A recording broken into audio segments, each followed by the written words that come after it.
Hey, what's going on YouTube? This is SevrSevn, and today we are taking a look at the Begg Knives Astio. Now this is an authorized production version of a much more expensive custom knife made by Todd Begg, and there's a little bit of controversy around this knife. I'd like to give you my take on it, and I would also like to hear your thoughts below in the comments. Let's go ahead and jump into specs first. We have an overall length of 8.25 inches. We have a blade length of 3.5 inches, and we've got a blade to handle ratio of about 74%. So that's important because blade to handle ratio is super important to me, aesthetically. But right around 80% blade to handle ratio is whenever you start to get the illusion that it's like a 50-50. So we are pretty far below that, and it's pretty obvious that the blade and the handle are not 50-50, right? You can look at it and pretty casually tell handle's way longer than the blade. We do have a nice satin finish. We have a bit of a belt satin, and then up here on the flats we've got a hand satin finish. We also have these rather aggressive decorative like holes, and you know, one thing I'll say, one complaint right out of the gate, it's unfortunate that this fuller isn't functional. Can't use it for anything. It's just there. We do have a medium carry steel clip. It is sporting the Todd Begg pocket clip ball. This thing is really smooth in and out of the pocket. An overall weight of 4.85 ounces, so it's a chonker. This knife is made in China. And for size comparison, we're going to go ahead and bust out the SevrSevn Altus.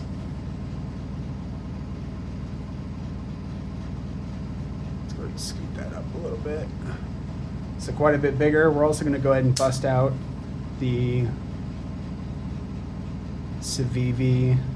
Oh boy. Yep. Insert the name that it's supposed to be. Brazen, there we go. Yeah, SevrSevn Brazen. So as you can tell, it's quite a bit bigger than both of these knives. So, you know, it definitely over 8 inches would be considered a full-size knife. Now, talking a little bit about the controversy, you know, the handles of this knife are G-10 and steel. And you can find G-10 and steel with a D2 blade for right around 50 bucks. And how much does this knife cost? This knife cost 120 bucks. That's a lot, especially considering the competition that you find just over 100 bucks, right? You know, selling a knife just under 100 bucks, it's competitive, but companies know that if they want to break that $100 threshold, they have to bring a little something extra, right? They've got to bring a little bit of sauce to the table. And D2, G10 and steel are not the sauce that you want brought to the table for 120 bucks, right? So a lot of people were frustrated, you know, and you know, kind of pissed off, you know, at the cost of this knife. Now, while the cost for the materials is kind of absurd, I think there's something more important to look at here. And by the way, this knife was provided by a friend of the channel, so I'm not being paid to say this. But more importantly, it's the overall experience of owning the knife, using the knife, you know, flicking open the knife. There's a lot that goes into, oh, sorry for the shake. There's a lot that goes into having a knife just outside of the materials. So aesthetically, I can say, while not for everybody, this knife has a lot more style than you're gonna find on most knives that are D2 and G10, right? It's got a lot more style than you're gonna find on knives that are, you know, around that $100 price point. You know, when you look at knives around $100, you're going to see a lot of things that are kind of flat, kind of boring, kind of plain. And this, whether you like it or not, is far from that. As far as the feel in hand, we've got this very comfortable kind of like gun stock grip. So it starts thin up here and then it kind of fattens out back here. You've got a perfect spot for your thumb and for your fingers to grip onto. You get 2 fingers in here. And then since it's fat in the back, you've got plenty of purchase. You don't have to worry about this knife slipping out of your hands. But also the way the knife contours into your palm, it makes for an incredibly comfortable, incredibly premium feel in hand. Now, as far as the action goes, it's flipper only, which is a bummer, but this thing flies out. If something's going to be flipper only, it's got to be perfect. And I can say that this is some incredibly satisfying flipper only action. Not only that though, but take a look at the close. So this is riding on bearings, not washers.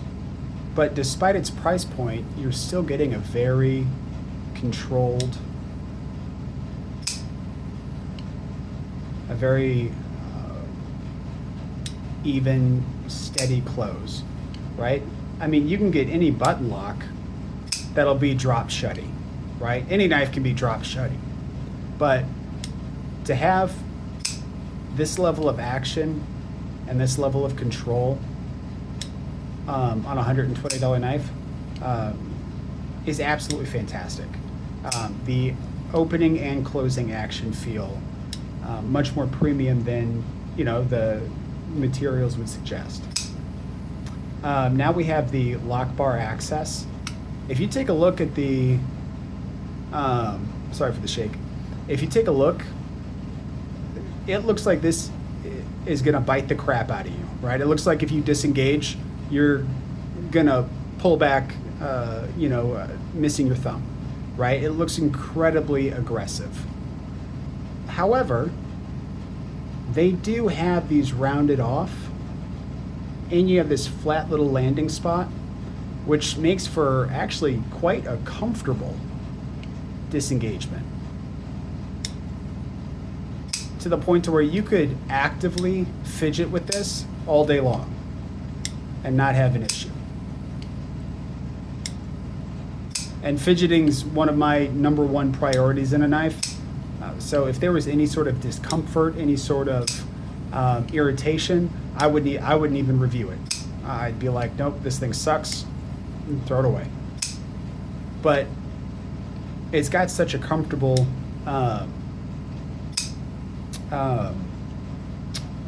I just forgot the term. But regardless, opening, closing, and disengaging all feel great. Now, the acoustics are another thing that are really important to me. So I'm going to open and close this a few times silently. That way you know if the acoustics are something that work for you.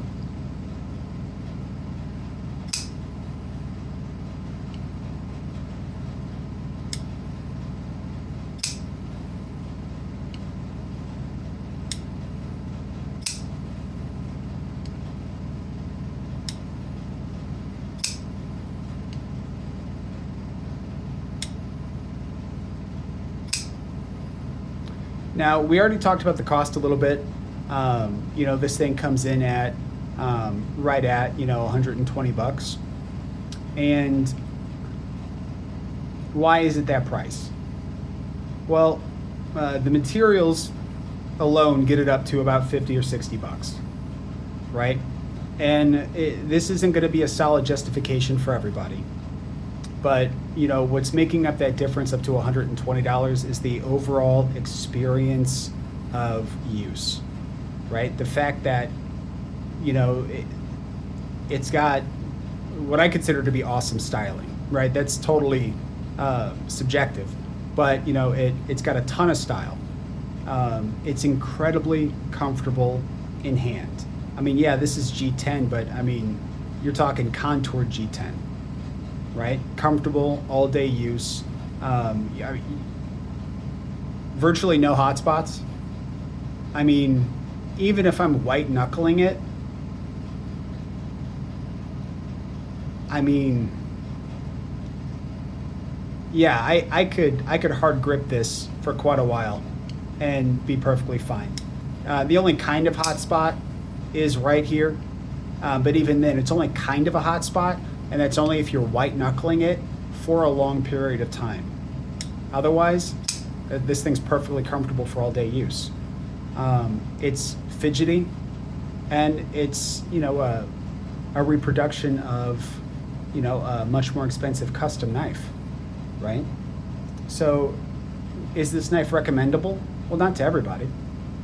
I mean, this knife is a good example of if you're just looking for, the best dollar for dollar value you can get out of a knife, this is not it. Because you can get knives that'll perform just as well with D2, G10. They might not be as stylish, maybe not even as comfortable, but you can find Sevevs, Sencuts, Kaisers that'll do the same job for right around 50 or 60 bucks.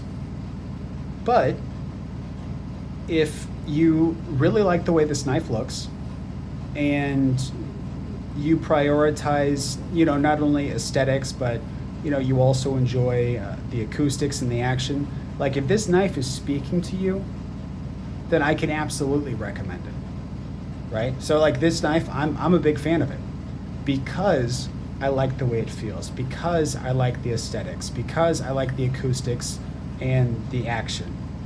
So like for somebody like me, yeah, 120 bucks for all those things that I enjoy, cool. That for somebody that doesn't value those things, this is not a high value knife. This is not going to give you the best bang for your buck, right? You would be better off getting something like the Sevev Altus, which is like 50 bucks, aluminum construction, and button lock action, right? This is a much better bang for your buck. Or even getting the Sevev, wouldn't you know it? I forgot the name again. But even getting the brazen, the all aluminum, milled aluminum Sevev brazen, you can get this for like 45 bucks, right? This is going to be dollar for dollar, like, more bang for your buck by far.